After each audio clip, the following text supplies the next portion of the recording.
नमस्कार, बघूयात आजचा पहिला प्रकार।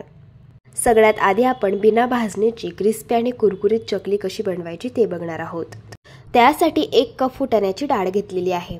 आता ही डाळ एका मिक्सरच्या भांड्यामध्ये घालायची आणि याचं अगदी बारीक अशा पद्धतीचं पीठ हे तयार करून घ्यायचं आहे। आता हे पीठ चाळून घ्यायचं आहे। असं पीठ चाळून घेतल्यामुळे काय होतं, जर पिठामध्ये डाळीचे कण शिल्लक राहिलेले असतील तर ते सुद्धा वेगळे होतात आणि आपण चकली जेव्हा सोऱ्यामधून गाळतो तर तेव्हा चकली अजिबात तुटत नाही आणि अगदी परफेक्ट अशा चकल्या तयार होतात। आता हे पीठ मी चाळून घेतलेलं आहे। आता लगेच आपल्याला तांदळाचं पीठ देखील चाळून घ्यायचं आहे। तर इथे मी बरोबर 2 कप तांदळाचं पीठ घेतलेलं आहे। इथे जे रेग्युलर घरातील पीठ असतं आपण भाकरीसाठी वापरतो तेच पीठ इथे आपल्याला वापरायचे। आता हे पीठ देखील आपल्याला चाळून घ्यायचं आहे। आता इथे मी हे पीठ चांगलं चाळून घेतलेलं आहे। यामध्ये काही मसाले घालून घ्यायचे आहे। 2 मोठे चमचे इथे मी तीळ घेतलेले आहे। 1 चमचा ओवा घेतलेला आहे। 1 चमचा लाल तिखट घेतलेला आहे। पाव चमचा हळदी पावडर घेतलेली आहे। 1 चमचा धणे पावडर घेतलेली आहे। पाव चमचा हिंग घेतलेला आहे आणि चवीप्रमाणे मीठ घेतलेलं आहे।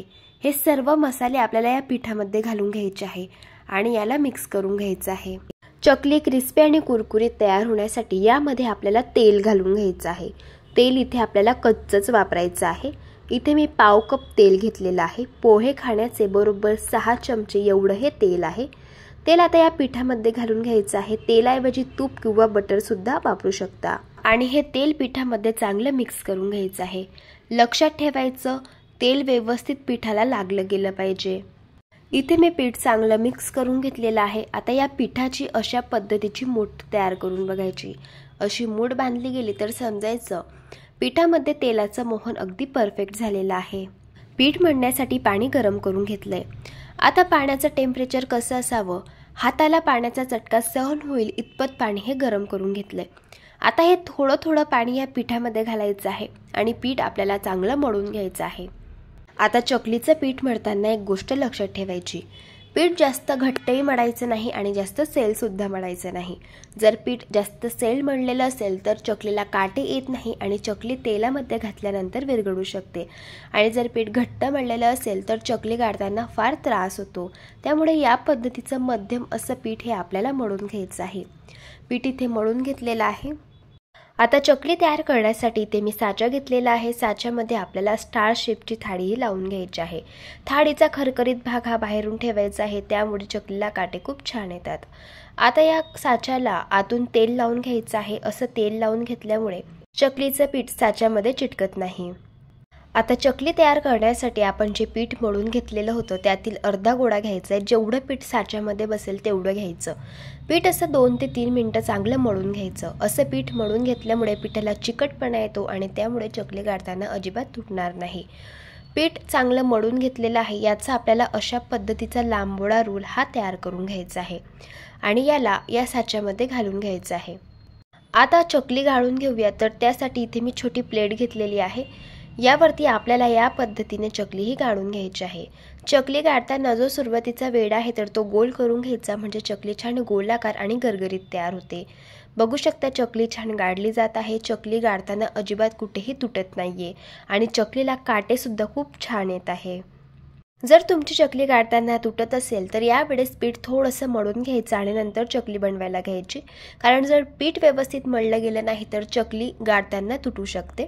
आता चकलीचा जो शेवटचा वेढा आहे तर तो सुद्धा याला चिटकवून घ्यायचा आहे। असा हा वेढा याला चिटकवून घेतल्यामुळे चकली तेलामध्ये घातल्यानंतर सुटत नाही। याच पद्धतीने दुसरी देखील चकली तुम्हाला करून दाखवत आहे। बघू शकता छान अशी मस्त काटेरी चकली इथे आपली ही देखील तयार झालेली आहे। याच पद्धतीने मी 6 चकल्या तयार करून घेतलेल्या आहे। लक्षात ठेवायचं, यापेक्षा जास्त चकल्या बनवून ठेवायच्या नाही। एका वेळेस 5 किंवा 6 चकल्या बनवून घ्यायच्या आणि लगेच चकल्या फ्राय करायला घ्यायच्या आहे। चकली फ्राय करण्यासाठी तेल गरम करून घेतलेलं आहे। तेलाचं टेम्परेचर हे खूप महत्त्वाचं आहे। इथे आपल्याला मध्यम टेम्परेचरवरती तेल हे गरम करून घ्यायचं आहे।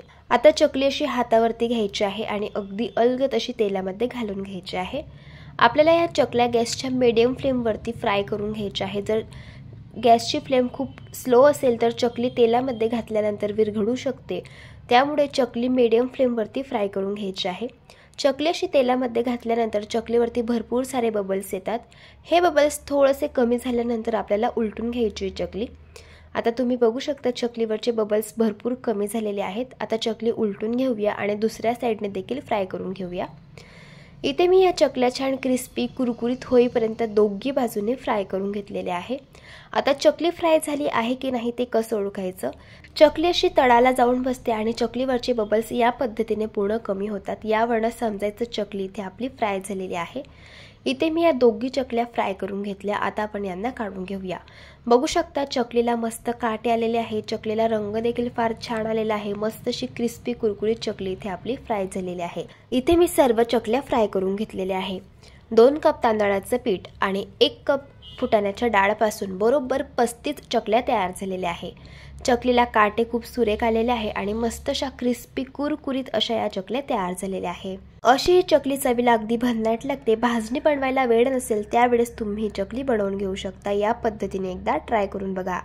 प्रकार क्रमांक 2।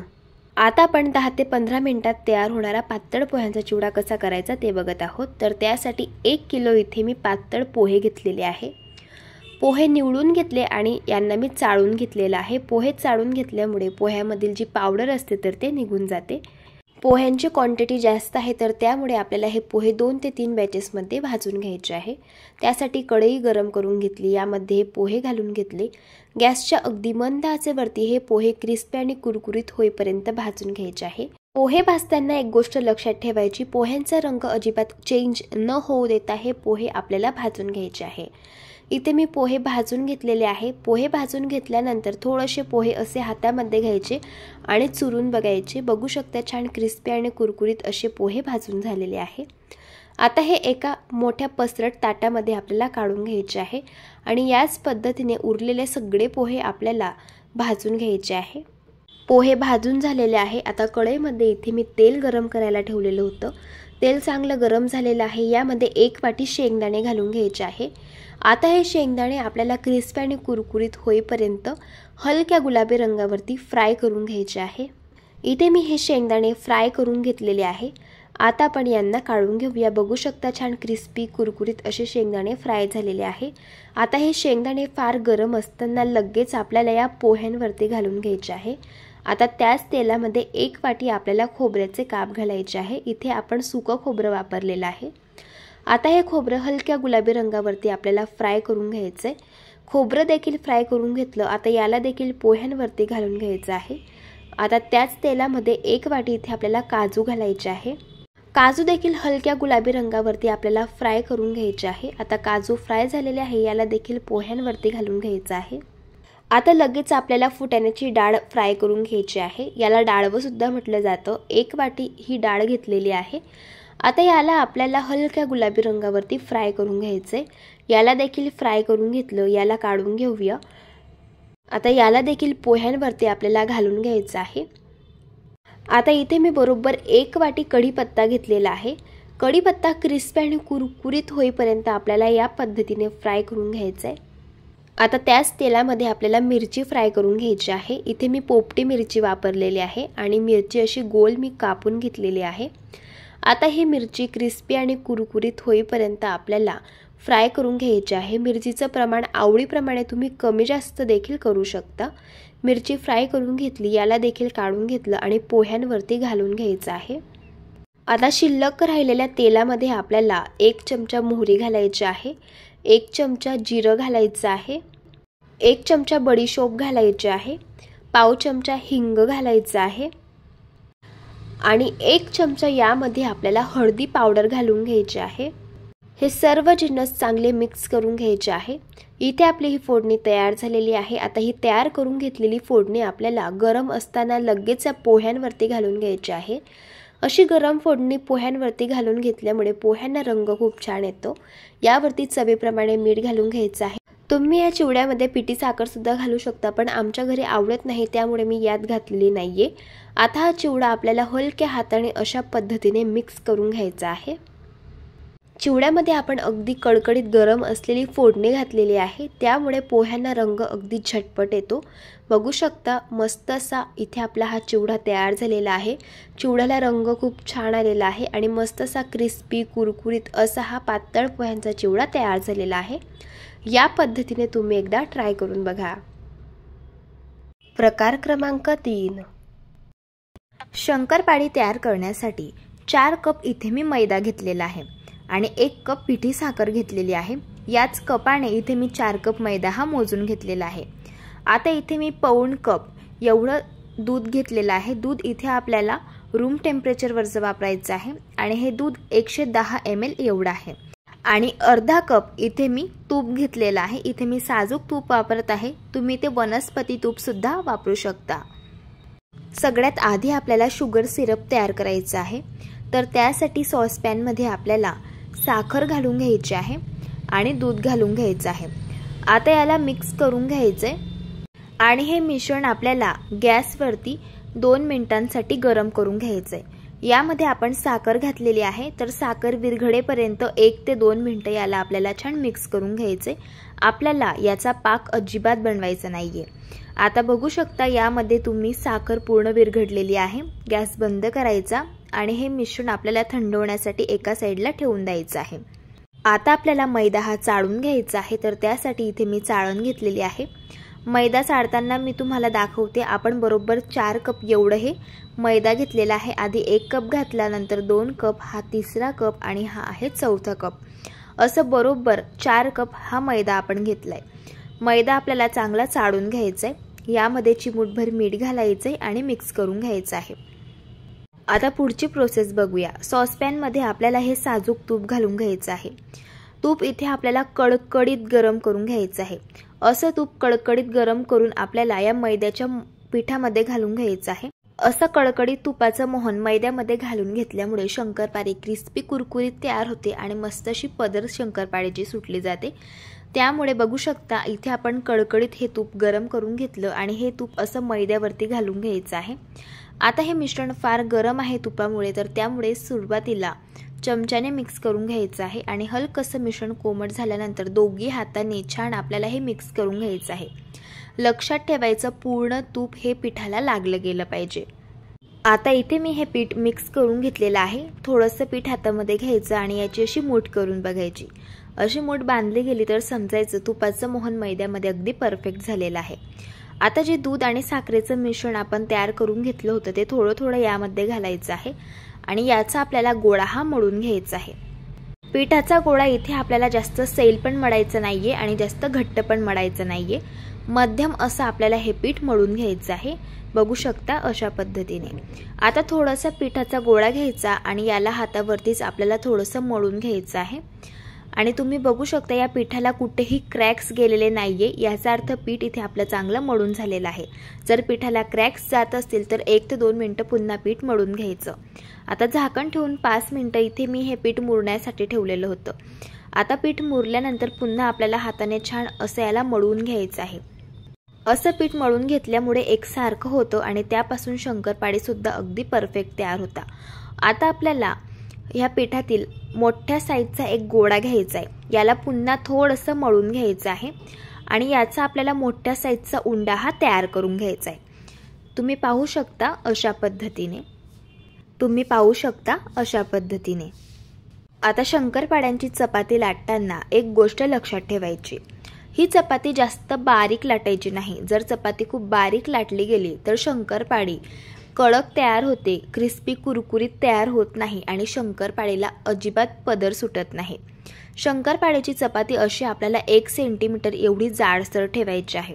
अशी जाडसर चपाती ठेवल्यामुळे शंकरपाळीला लेयर्स खूप छान सुटते आणि शंकरपाळी क्रिस्पी खुसखुशीत तयार होते। इथे मी पोळी लाटून घेतली। आता आपल्याला शंकरपाळी कट करून घ्यायची आहे। इथे मी ही शंकरपाळी चौकोनी शेपमध्ये कापून घेतलेली आहे, तुम्ही इथे डायमंड शेपमध्ये सुद्धा कापून घेऊ शकता।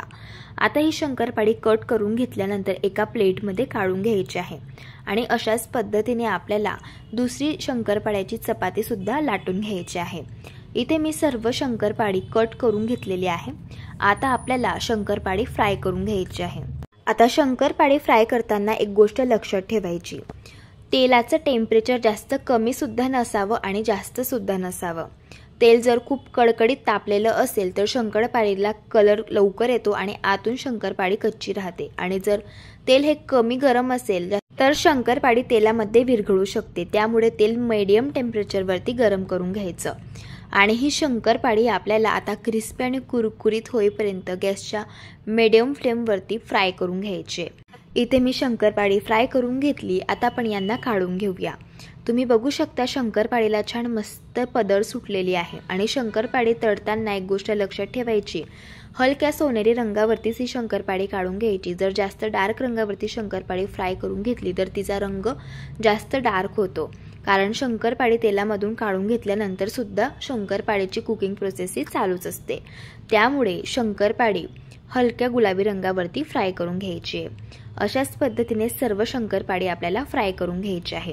बघू शकता दुसरी बॅच सुद्धा अगदी परफेक्ट अशी फ्राय झालेली आहे आणि या शंकरपाळीला देखील मस्त पदर सुटलेली आहे. इथे आपली क्रिस्पी कुरकुरीत अशी गोड शंकरपाळी तयार झालेली आहे. बिस्किटापेक्षाही खुसखुशीत आणि भरपूर सारी पदर सुटलेली शंकरपाळी तयार झालेली आहे. ही शंकरपाळी तोंडात टाकताच विरघळते, इतकी मस्त तयार होते. अशा पद्धतीने तुम्ही एकदा ट्राय करून बघा. प्रकार क्रमांक 4. आता आपण रव्याचे लाडू कसे बनवायचे ते बघूया. एक वाटी इथे मी साजूक तूप घेतलेलं आहे. त्याच वाटीने 3 वाटी साखर घेतलेली आहे आणि 4 वाटी रवा घेतलेला आहे. रवा इथे आपल्याला बारीक वापरायचा आहे. आता सगळ्यात आधी आपल्याला रवा भाजून घ्यायचा आहे, तर त्यासाठी कढईमध्ये आपल्याला 2 ते 3 चमचे साजूक तूप घालून घ्यायचं आहे. 1 वाटी तूप घेतलेला आहे, तर इथे आपल्याला सर्वच तूप वापरायचं आहे, पण थोडं थोडं तूप घालून आपल्याला हा रवा भाजून घ्यायचा आहे. आता हा रवा गॅसच्या अगदी मंद आचेवरती आपल्याला भाजून घ्यायचा आहे. रवा जसा जसा भाजला जातो तसं तसं त्यातून सुगंध रिलीज व्हायला सुरुवात होते आणि हा रवा हलका फुलका होतो. लक्षात ठेवायचं, रव्याचा रंग अजिबात चेंज होऊ न देता याला आपल्याला भाजून घ्यायचा आहे. सांगितल्याप्रमाणे बघू शकता असं थोडं थोडं तूप यामध्ये घालायचं आहे आणि रवा असा भाजत जायचा आहे. आता इथे मी हा रवा गॅसच्या मंद आचेवरती सुगंध रिलीज होईपर्यंत भाजून घेतला आणि हा रवा भाजण्यासाठी मला इथे बरोबर 15 मिनिटं हे लागलेले आहे. आणि रवा भाजताना 1 वाटी तूप इथे आपण वापरलेलं होतं, तर संपूर्ण तूप इथे मी रवा भाजण्यासाठी वापरलेलं आहे. आता हा रवा थंड होण्यासाठी एका बाउलमध्ये काढून घेतला. आता आपण रव्याच्या लाडूसाठी पाक कसा बनवायचा ते बघूया. तर इथे मी साखर घालून घेतलेली आहे कढईमध्ये आणि ज्या वाटीने आपण साखर घेतलेली होती त्याच वाटीने यामध्ये मी 2 वाटी पाणी घातले. आता ही साखर पाण्यामध्ये विरघळून घ्यायची आणि या पाण्याला खडखडून एक उकळ काढून घ्यायची. बघू शकता याला खडखडून एक उकळ आलेली आहे. आता गॅसची फ्लेम अगदी स्लो करायची आहे आणि गॅसच्या स्लो फ्लेमवरती 7 मिनिटं आपल्याला हा पाक शिजवून घ्यायचा आहे. लाडू तयार करण्यासाठी इथे आपल्याला 1 तारी पाक हा तयार करायचा आहे आणि आपल्याला हा पाक सतत मिक्स करत जायचा आहे आणि शिजवून घ्यायचा आहे.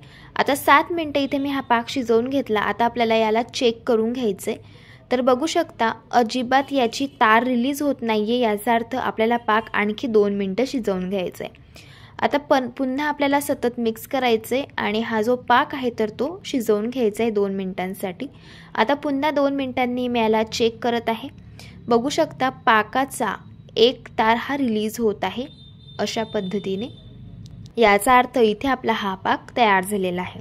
आता गॅस बंद करून घ्यायचा आणि हा पाक तयार करण्यासाठी टोटल 9 मिनिटे एवढा कालावधी लागलाय.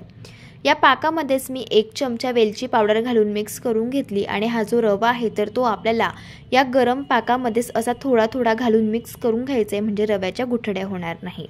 आता तुम्हाला हे मिश्रण फार सैल वाटत असेल, पण हे मिश्रण जसं जसं सेट होईल तसं तसं यातील जो रवा आहे तो फुलतो आणि त्यामुळे हे मिश्रण व्यवस्थित असं लाडूसाठी परफेक्ट हे तयार होतं. झाकण ठेवायचं आहे आणि अर्धा तास आपल्याला हे मिश्रण मुरण्यासाठी ठेवायचं आहे. पण या अर्ध्या तासामधून 5-5 मिनिटांनी आपल्याला हे लाडवाचं मिश्रण मिक्स करत जायचं आहे. इथे मी बरोबर अर्धा तास हे मिश्रण ठेवलेलं होतं आणि तुम्हाला सांगितल्याप्रमाणे बघू शकता इथे आपलं जे लाडूचं मिश्रण आहे तर ते परफेक्ट असं तयार झालेलं आहे. आता याला मिक्स करून घ्यायचं आणि याचे आपल्याला लाडू हे वळून घ्यायचे आहे. लाडू वळताना याला पिस्तेचे काप लावून घ्यायचे आहे.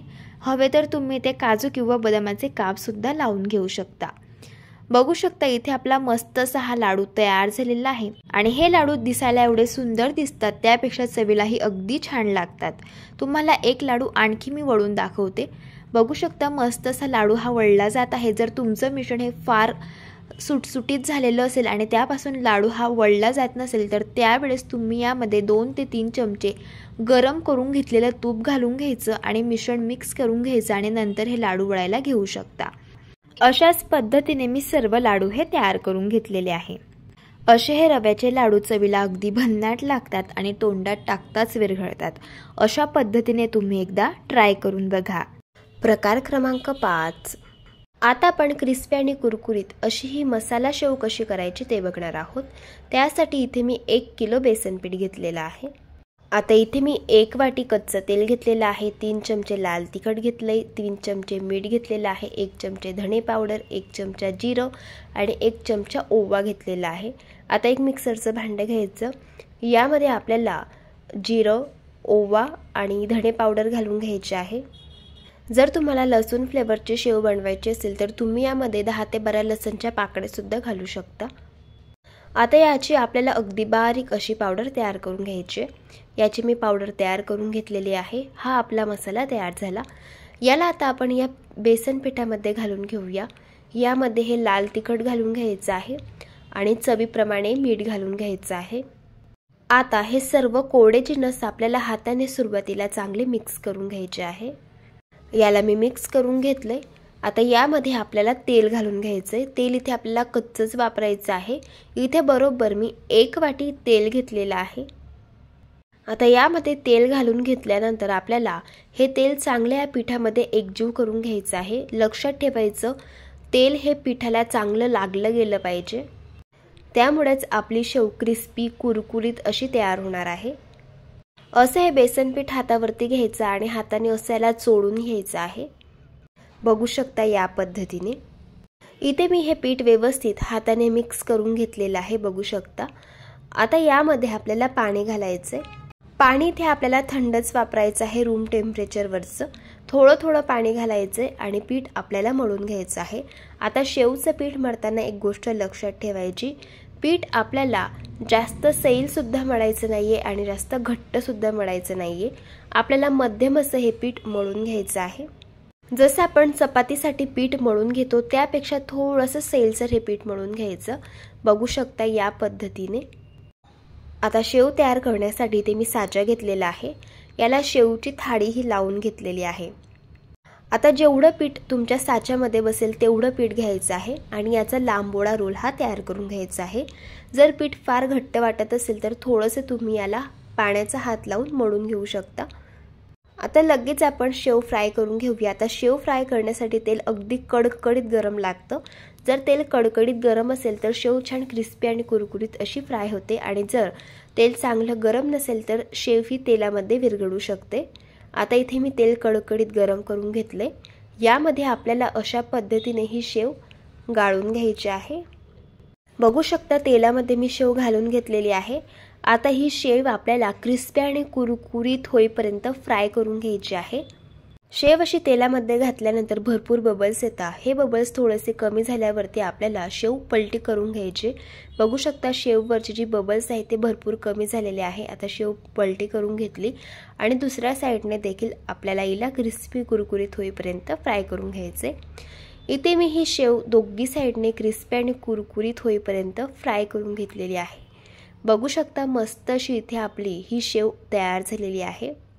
याच पद्धतीने मी सर्व शेव फ्राय करून घेतलेली आहे। बघू शकता छान क्रिस्पी कुरकुरीत अशी ही मसाला शेव तयार झालेली आहे।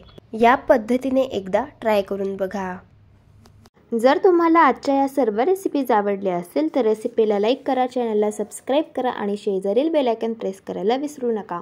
व्हिडिओ जास्तीत जास्त शेअर करा। तर चला भेटू एका मस्त अशा चमचमीत रेसिपी सोबत। तोपर्यंत धन्यवाद।